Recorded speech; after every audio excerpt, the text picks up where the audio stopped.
লাগিবই লাগিবই লাগিবই জনজাতি লাগিবই লাগিবই লাগিবই জনজাতি লাগিবই লাগিবই লাগিবই এসটি আমাৰ legal demand legal demand legal demand ST আমাৰ legal demand legal demand legal demand no ST no rest no ST no rest no ST no rest Himanta Biswa কাম নাই কাম নাই BJP go back go back go no rest no rest কৰিব লাগিবই লাগিবই লাগিবই কৰিব লাগিবই হিমন্ত বিশ্ব কাম নাই BJP go back Narendra Modi কাম নাই নৰেন্দ্ৰ মোদী কাম নাই BJP go back BJP go back no ST যে আপোনালোকে দেখিছে যে 6 জনগোষ্ঠীক জনজাতিকৰণ কৰাৰ দাবীত 6 জনগোষ্ঠী সংগঠনে দীৰ্ঘদিন ধৰি দিল্লী তেজপুৰৰ পৰা আদি কৰি বিভিন্ন জিলাত প্ৰতিবাদী কাৰ্যসূচী আৰম্ভ কৰি আছে যে তথাপিতো কিন্তু এই চৰকাৰখনৰ কোনো ধৰণৰ গা লৰা নাই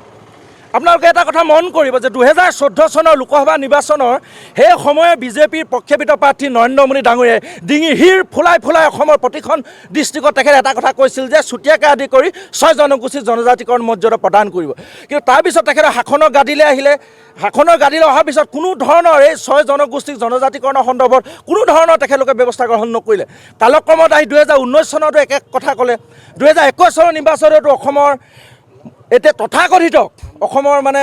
তেখেত এজন মানে সৰ্বকালৰ সৰ্বশ্ৰেষ্ঠ মুখ্যমন্ত্ৰী বুলি ডক্টৰ হিমন্ত বিশ্ব শৰ্মা ডাঙৰীয়াই প্ৰতিশ্ৰুতি প্ৰদান কৰিছিলে যে 6 জনগোষ্ঠী জনজাতিকৰণৰ মৰ্যাদা প্ৰদান কৰিব কিন্তু সেই কথা ফুটুকাৰ ফেনত পৰিণত হ'ল সিদিনা কালি যে অসম ভৱনত আহি কেন্দ্ৰীয় মন্ত্ৰী জুৱেল ওৰাম ডাঙৰীয়াই যে 6 জনগোষ্ঠীৰ বিষয়টো কোনো ধৰণৰ আগবঢ়া নাই কথাটোৱে আমি তেখেতক ধিক্কাৰ জনাইছোঁ চুতীয়া যুৱ সন্মিলন অসম ধনশিৰি জিলা সমিতিৰ পৰা আমি এটা কথা সকীয়াই দিছোঁ যে এই চৰকাৰখনে যদি অনাগত দিনত বা খুব সোনকালে যদি আমাৰ এই 6টা জনগোষ্ঠীক চুতীয়া আহোম টাই আহোম মৰাণ মটক কোচ ৰাজবংশী আদিবাসীকে আদি কৰি চাহ জনগোষ্ঠীকে আদি কৰি যদি এই 6টা জনগোষ্ঠীক যদি জনজাতিকৰণৰ মৰ্যাদা প্ৰদান নকৰে আগন্তুক দিনত কিন্তু তেখেতলোকৰ আগতে পঞ্চায়ত নিৰ্বাচন আহি আছে 2026 চনৰ বিধানসভা নিৰ্বাচন আছে এই নিৰ্বাচনসমূহত কিন্তু চুতীয়া যুৱ সন্মিলনৰ লগতে 6 জনগোষ্ঠীয় সংগঠনৰ আৰু 6 জনগোষ্ঠীয় ৰাইজৰ কিন্তু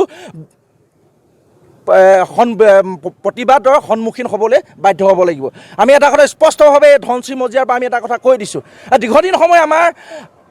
আলোচনাসমূহত আমি চৰকাৰক বাৰে বাৰে জনাই কিন্তু এইবাৰ এটা ব্যতিক্ৰমী চিন্তাধাৰা লৈছোঁ যে শাসনৰ গাদীলৈ বিজেপি চৰকাৰৰ আমাৰ 6 জনগোষ্ঠীৰ উজনি অসমৰ আধিপত্য থকা প্ৰত্যেকটো সমষ্টিত তেখেতলোকৰ প্ৰত্যেকজন বিধায়কে কিন্তু এই 6 জনগোষ্ঠীৰ ৰাইজৰ প্ৰতিবাদৰ সন্মুখীন হ'ব লাগিব আমি এই কথা স্পষ্ট কৰি দিছোঁ আৰু এই কথা স্পষ্ট কৰি আমি দেশৰ প্ৰধানমন্ত্ৰী নৰেন্দ্ৰ মোদী ডাঙৰীয়াক আমি সকীয়াই দিছোঁ যে তেখেতলোকে দেশৰ 5খন ৰাজ্যৰ 18টাকৈ জনগোষ্ঠীক জনজাতিৰ মৰ্যাদা প্ৰদান কৰিলে কিন্তু অসমৰ এই খিলঞ্জীয়া ভূমিপুত্ৰ এই 6 জনগোষ্ঠীক কিন্তু তেখেতলোকে জনজাতিকৰণৰ মৰ্যাদা দিয়াৰ ক্ষেত্ৰত পিঠি দিছে 6 জনগোষ্ঠীৰ জনজাতিকৰণ হ'লে অসমখন জনজাতি ৰাজ্যলৈ পৰিণত হ'ব আৰু জনজাতি ৰাজ্যলৈ পৰিণত হৈ এই 6 জনগোষ্ঠীৰ লগতে বৃহত্তৰ অসমীয়া জাতিৰ এটা সুৰক্ষা হ'ব আমাৰ ভূমিৰ ওপৰত অধিকাৰ হ'ব সম্পদৰ ওপৰত অধিকাৰ হ'ব গতিকে এতিয়া আমাক একো অধিকাৰ নোহোৱা লিখা অৱস্থা হৈছে গতিকে জাতি মাটি ভেটি কথা কৈ অহা এই বিজেপি চৰকাৰখনে এই বিজেপি মিত্ৰজোঁটৰ চৰকাৰখনক পুনৰবাৰ সকীয়াই দিছোঁ যদি তৎকালীনভাৱে যদি এই 6 জনগোষ্ঠীৰ জনজাতিকৰণৰ মৰ্যাদা প্ৰদান নকৰে অনাগত দিনত কিন্তু চুতীয়াকে আদি কৰি আটাইকেইটা জনগোষ্ঠী সংগঠনৰ কিন্তু বৃহৎ প্ৰত্যাহ্বানৰ সন্মুখীন হ'ব এই কথা কিন্তু এই সকীয়াই থলোঁ আজি কাৰ্যসূচী লোকে যে যোৱাকালি কেন্দ্ৰীয় মন্ত্ৰী জুৱেল ওৰাম ডাঙৰীয়াই আজি অসম ভ্ৰমণলৈ আহি তেখেতে 6 জনগোষ্ঠীৰ বিষয়টো কোনো ধৰণৰ আগবঢ়া নাই এনেকুৱা ধৰণৰ মন্তব্য দি এই 6 চুতীয়াকে আদি কৰি 6 জনগোষ্ঠীক অপমান কৰিছে আৰু সেই অপমানৰ ফলস্বৰূপে আমি আজি তেখেতৰ প্ৰতিকৃতি দাহ কৰিছোঁ অনাগত দিনত তেখেতে সকীয়াই দিছোঁ যে অসমৰ খিলঞ্জীয়া ভূমিপুত্ৰ এই 6 জনগোষ্ঠীৰ লগত কিন্তু আৱেগ অনুভূতিৰ লগত যাতে তেখেতে কোনো ধৰণৰ খেলা নকৰে